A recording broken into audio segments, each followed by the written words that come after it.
dan bahan yang diperlukan terdiri dari neraca, tabung U, beker gelas, pipet tetes, tabung reaksi, power supply, penjepit buaya, amplas, elektrode karbon sebanyak 2 buah, larutan elektrolit kalium iodida, larutan klorofom,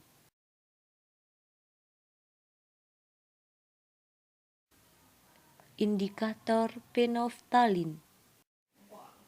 Mari kita mulai percobaan ini. Langkah pertama, kita membersihkan kedua elektroda karbon menggunakan amplas.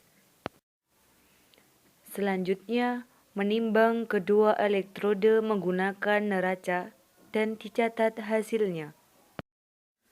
Kemudian, kita merangkai alat percobaan dengan memasukkan tabung U ke dalam gelas kimia. Lalu, kita masukkan larutan kalium iodida ke dalam tabung U menggunakan corong kaca. Satu elektroda karbon dihubungkan dengan kutub positif power supply sebagai anoda, dan elektroda lain dihubungkan dengan kutub negatif power supply sebagai katoda. Atur power supply dengan sumber tegangan sebesar 6 volt. Lalu, masukkan kedua buah elektrode karbon ke dalam tabung U yang berisi larutan kalium iodida. Amati proses elektrolisis selama 5 menit dan bandingkan perbedaan kedua larutan pada anode dan katode.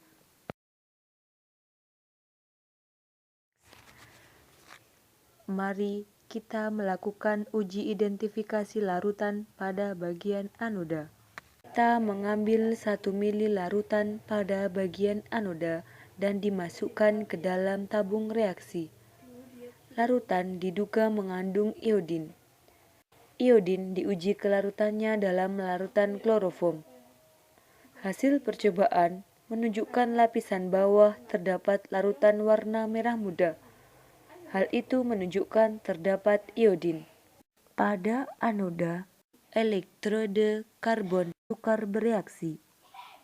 Maka, reaksi yang terjadi pada anoda bergantung pada jenis anion dalam larutan. Anion tersebut berupa ion iodida.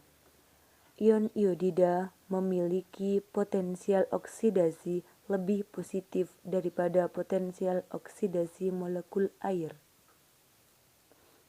sehingga ion iodida teroksidasi dan menghasilkan iodin. Selanjutnya, kita melakukan uji identifikasi larutan pada bagian katoda. Kita mengambil 1 mili larutan pada bagian katoda dan dimasukkan ke dalam tabung reaksi. Larutan diduga mengandung ion hidroksida atau ion OH-. Larutan diuji menggunakan indikator penoftalin.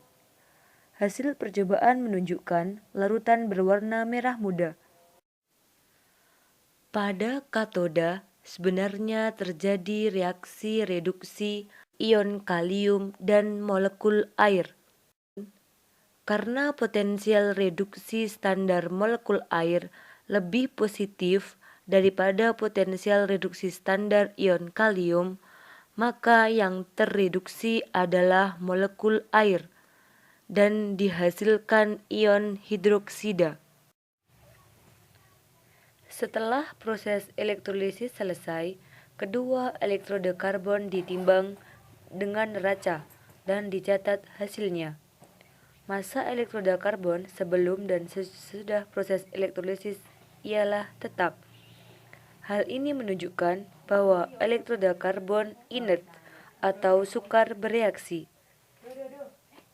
Yang terlibat dalam reaksi ialah air. Molekul air mengalami reduksi dan iodin mengalami oksidasi.